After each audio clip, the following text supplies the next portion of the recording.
नमस्कार दर्शक बंधु शुभ सकाळ। आज हूँ 21 तारीख नवेम्बर मास गुरुवार। चलतु जाना देश विदेशर किसी बचा बचा गुरुत्वपूर्ण खबर। जदि आपण मैंने पर्यंत वीडियो को लाइक करना वीडियो को लाइक कर चैनल को सब्सक्राइब कर कमेंट माध्यम जनातु आपण मैंने आम वीडियो क्यों जिलू देखुं।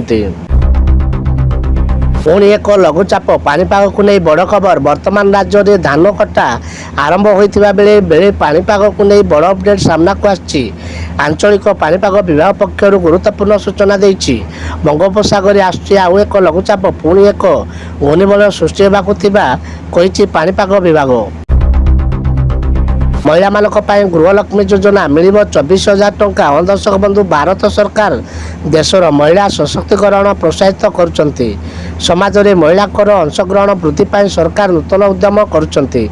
विशेषकर सरकार मध्य महिला मानक पाई विभिन्न प्रकार योजना प्रस्तुति करुछंती जहाद्वारा कि महिला माने यथासंभव उपकृत हो पारे एवं केवल केंद्र सरकार नुहे एवं भारतर विभिन्न राज्य सरकार मध्य महिला सशक्तिकरण प्रोत्साहित करने निज निज राज्य में नूतन योजना प्रस्तुति करछंती।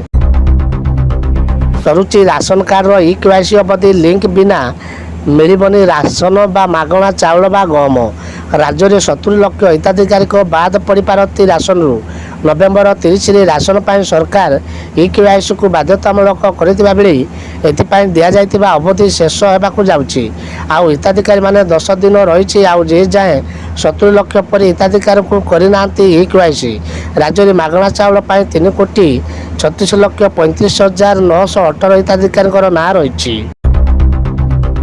ओडिशा आसिबे मोदी शाह जानतु कहीं। प्रधानमंत्री नरेंद्र मोदी एवं स्वराष्ट्र मंत्री अमित शाह ओडिशा आसबार कार्यक्रम रही। उभय जीजीपी सम्मिलन में जोगदेवे बोली जमापड़ी। सूचना योग्य जे नवेम्बर 29 प्रथम थर पर भुवनेश्वर जीजीपी सम्मिलन अनुष्ठित हो।